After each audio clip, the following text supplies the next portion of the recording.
Magandang araw mga kaate.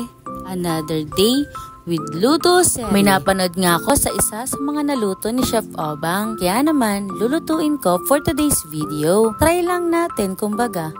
Uy, isa nga si Chef Obang ang lagi kong napapanood sa aking FYP kasi napakadaling intindin lahat ng mga ingredients na ginagamit niya sa pagluluto. Tapos napakadali din sundan kung paano niya ginagawa o niluluto. Tapos yung iba naman ay yung mga madali ang luto laang o kaya naman ay yung sa pinakamurang gamit sa pagluluto o yung mga ingredients na ginagamit niya. Kaya naman, na-inspire talaga akong magluto kapag ganun yung pinapanood ko. Kahit nga hindi tayo professional o hindi naman talaga tayo nag-aral ng pagluluto, ay tipong gagaling ka na din sa pagluluto.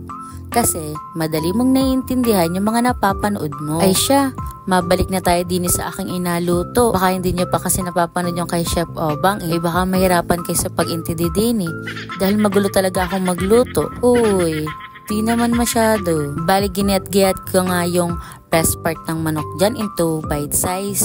Tapos prinito ko siya. Pero bago yun, inilagyan ko nga siya dyan ng bawang. Tapos ng harina. Tapos ng isang itlog.